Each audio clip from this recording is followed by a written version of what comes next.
My parents always told me to never watch my brother eat. I just found out the horrifying reason why. Growing up, there were a lot of strange rules in my house. Most of them I chalked up to my parents being overly strict or just plain weird. But the one rule that always stuck out the most was the one about my brother. Never watch him eat. It wasn't just a suggestion either. It was a firm, unbreakable rule, and they made it clear there were serious consequences if I ever disobeyed. Every meal, without fail, my parents would either send me to my room or find some chore for me to do while my brother ate. And every time I asked why, they would just give me the same vague answer. It's for your own good. As a kid, I was too scared to question it. My parents were loving, but when it came to this rule, they were unyielding. I thought maybe my brother had some sort of medical condition or a severe eating disorder, but the secrecy surrounding it didn't make sense. Why hide it from me? Why make it so taboo? My brother Lucas never talked about it either. He was only a year older than me, and in most ways, he was just like any other sibling. We played video games together, fought over the TV remote, and shared secrets that only siblings can. But when it came to meals, he'd go silent, his demeanor changing entirely. He'd get this distant look in his eyes, and when the time came for him to eat, he'd just nod at me, as if reminding me of the rule without saying a word.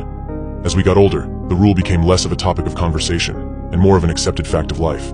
I was used to it, and I suppose Lucas was too. But the curiosity never really left me. I always wondered what could be so terrible that I wasn't allowed to see my own brother eat. What could be so horrifying that my parents felt the need to shield me from it?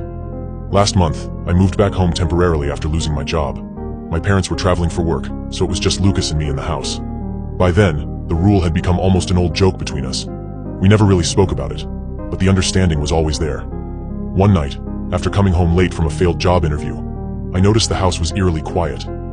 I knew Lucas was home. His car was in the driveway, but the lights were off, and I couldn't hear the usual background noise of the TV or his music. I called out his name but got no response. That's when I heard it.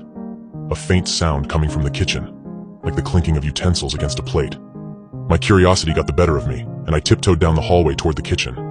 Part of me was excited, the other part terrified. This was it. The moment I would finally learn the truth. The kitchen light was dim, almost too dim to see anything clearly, but I could make out Lucas sitting at the table, his back to me. He was hunched over his plate, eating quietly. I felt a rush of guilt for spying on him, but I couldn't stop myself. I had to know. I moved closer, careful not to make a sound. As I rounded the corner, I saw Lucas lift a fork to his mouth, but something was off. Terribly off.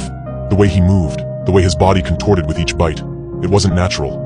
It was as if his joints were bending the wrong way, his limbs twisting in ways that shouldn't have been possible. Then I saw his face. His mouth was open, wider than any human mouth could open. His jaw seemed unhinged, stretching down to his chest, and inside, I saw rows of sharp, jagged teeth, like a shark's. But that wasn't the worst part.